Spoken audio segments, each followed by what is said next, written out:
欢迎来到小小炊烟。我们今天用 Costco 买的嫩雏鸡来做一个脆皮烤鸡。点击订阅按钮并打开旁边的小铃铛，这样就不会错过啦。在 Costco 经常有这种6只1组的小鸡在冷冻区域卖，叫做 Cornish hen， 每只大约只有1磅重，肉质非常嫩。很多人除了拿它来炖汤，就不知道该怎么做了。其实这种嫩雏鸡用来做脆皮烤鸡非常合适，因为个头小，容易入味，也容易烤出脆皮的效果。解冻拆开之后，从鸡胸的一面纵向剖开，注意一定要从鸡胸的这一面剖开。如果从脊骨的一面剖开的话，鸡翅和鸡腿就会交叉在一起，影响美观。将鸡屁股和周围多余的鸡皮切掉，把剖开的鸡内侧朝上，表面放上葱姜片，再加3汤匙的生抽，不需要任何其他调料。然后把鸡翻过来，内侧朝下放置。如果鸡皮朝下的话，那么生抽进到的地方颜色就会太深，烤出来表面不均匀。因为这只鸡非常小，腌制30分钟就可以完全入味了。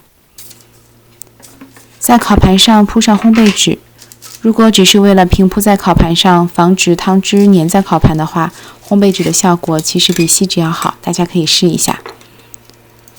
烤箱350华氏度预热10分钟，然后烤30分钟。这个温度对烤鸡来说其实是比较低的，这样才能把鸡肉烤透。把烤鸡拿出来翻面，这个时候烤鸡其实已经全熟了，但是表面还没有焦黄色。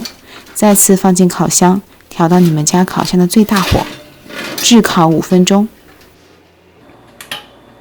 因为每个烤箱情况不同，这个过程一定要在旁边看着，颜色差不多的时候就马上拿出来，以免烤糊。